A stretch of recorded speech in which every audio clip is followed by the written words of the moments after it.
Hello everybody, Glenn Denman here, working on the bus again today. And what else would I be doing but working on the bus? Because working on the bus is a lot of fun and it's great and I'm enjoying myself. And we actually took the bus on a trip to the lake last weekend, and we had the grandkids with us. We took 3 grandkids with us and they slept on the furniture here. I was able to, this recliner isn't going to be here permanently, but anyway, but this recliner laid out almost flat. And then this couch has a recliner on both ends. So all 3 grandkids were able to sleep here on the couches. And that worked out really well.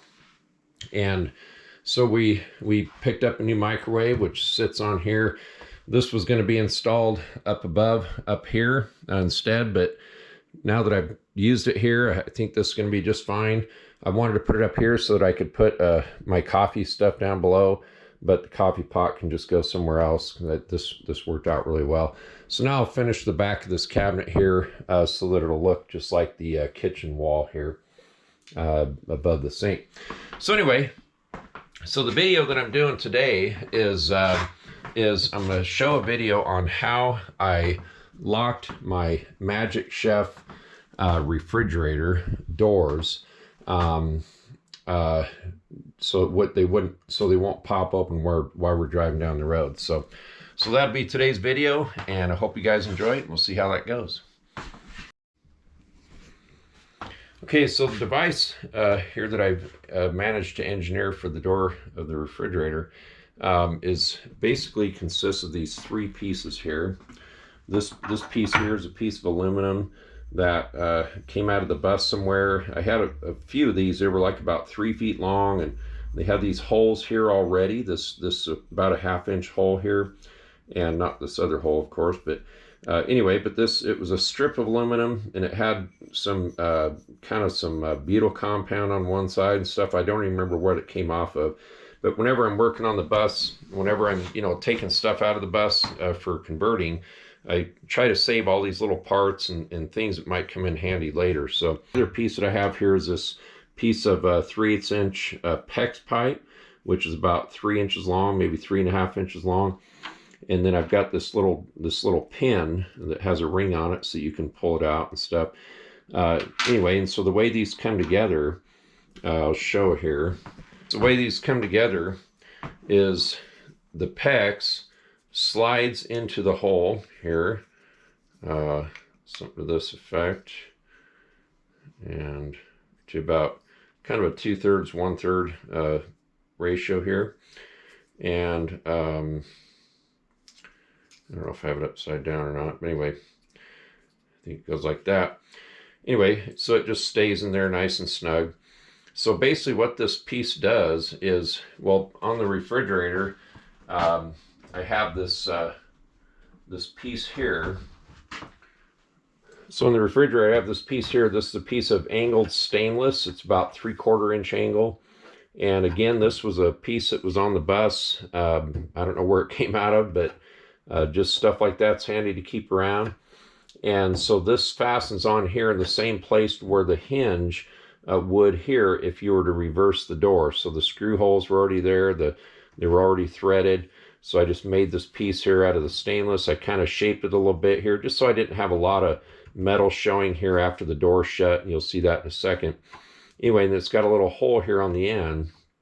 And so that fits in between the 2 doors when you shut it. So it's out of the way.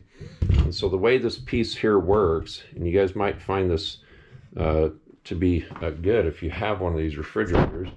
The way it works here is this piece here fits into the door like this. Now I've got this backwards. Anyway, the door has the handles here, and so the handle goes down inside for your fingers, and it also goes up inside here for your fingers. So what this piece does is the PEX here fits into the lower handle and then the upper handle. You got to kind of adjust it here. It'll stay once you have it there, but anyway, it fits into the lower handle and the upper handle, and this then swings over here. If you can see that, it swings over here and it lines up with the hole, and then you just kind of pull it tight and drop the pin in, just like that, and it keeps the refrigerator from opening while you're driving down the road. So works out really well. You can pull the pin out. It's not dependent on the location of the refrigerator with the wood or anything like that. Originally I was going to have just a little piece of something go inside the handle here and a piece of string coming over, and I was going to tie it off, and I thought, no, there's got to be some better way. Anyway, so this works out really well. So you can't open the refrigerator, so when you're ready to park, you just take this piece here, pop it out, throw it in the drawer, and stays together, and then you can use your refrigerator while you're RVing. So anyway, that's today's video. Kind of a short video, but I thought it'd be a handy little trick for somebody if they have one of these refrigerators, or maybe there's other refrigerators that are kind of similar. And one thing about my very first trip with the grandkids to the lake is, as soon as we got back, I got a flat tire on my tag axle here in my driveway. And so I managed to pull the tire off the rim with a couple of pry bars. It took me about 2 hours. There's people that have videos that do these things in about 10 minutes. So it took me a couple hours, but I figure if you do it enough times, you'll probably get it faster. But I went ahead and pulled it off, and I'm getting a new tire. And so maybe I'll do a video on that later. So anyway, appreciate everybody watching, and hope you guys enjoy the videos, and maybe I'll have another one out soon. So take care of yourself. God bless.